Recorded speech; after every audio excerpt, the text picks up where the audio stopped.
Hello everyone, we are the Stick Task Group and I think we will start now. So our group aims to investigate limits of functional fixedness to creativity through the use of creativity tasks. So I'm assuming most of you don't know what functional fixedness is. So functional fixedness is a cognitive bias that limits the ability to think of novel and creative uses for an object. So basically it's when a person is unable to think of another use for an object other than its typical use. For example, a person with functional fixedness would only think of a pen as a writing utensil other than anything else. And this is known to limit divergent thinking, which is basically when a person thinks of as many solutions to a problem possible. And however, this is only one type of creative thinking. So we would like to explore how functional fixedness affects the other aspects of creativity and creativity as a whole.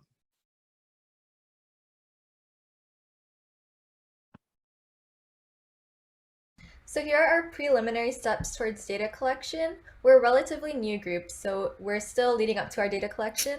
So stage one was finding out what is creativity and how can it be assessed. So we did a literature review on creativity and we analyzed the strengths and weaknesses of pre-existing creativity assessments like the CAQ, the ICAA, the AUT, and the RIT.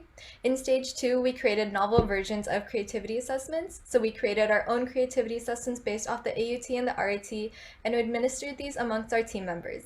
In stage three, we're going to target functional fixedness and consider how we can create a new type of assessment that targets functional fixedness, and we'll create prototypes for tests that could be administered virtually.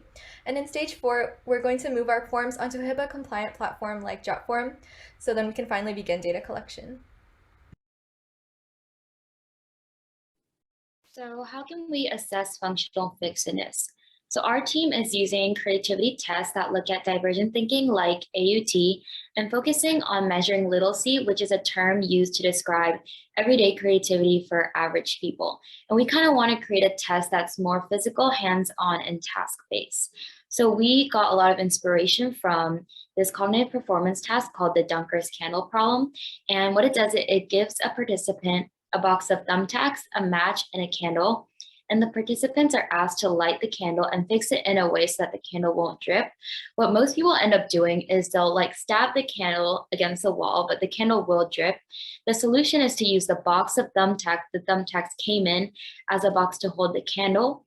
And this is considered unexpected and creative because participants will perceive the box as just a container for the thumbtacks and not as a resource to solve the task. And this task was created in 1945 and has become very popular since then. So we kind of want to create our own new and novel test that can measure functional fixedness in a virtual setting.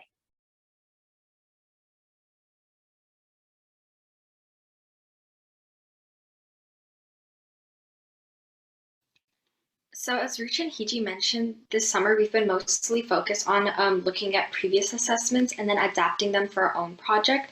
And all of the assessments we looked at are summarized in the table, but the three most important ones are the ICAA, the AUT, and the RIT. The ICAA is a questionnaire which consists of different domains of creativity. So for example, like creative cooking or visual arts and things like that.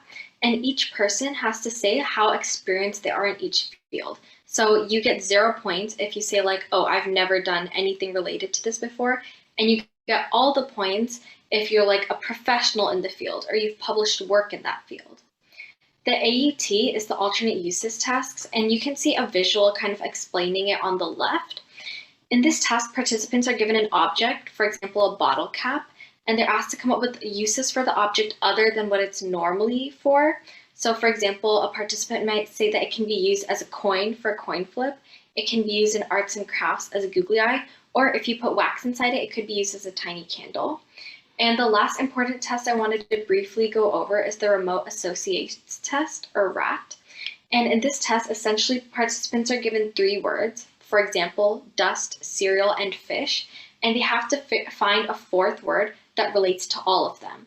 So for this example, it would be bowl, because you have dust bowl, cereal bowl, fish bowl. So that's kind of how those tests work.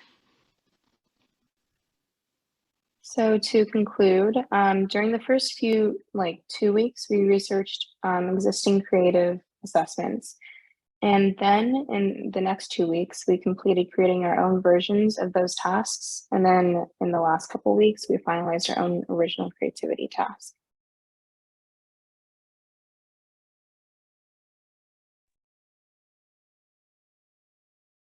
And then for our future work, we're hoping to finally collect data for creativity tasks. So we're going to do some preliminary outreach through graphics and social media posts.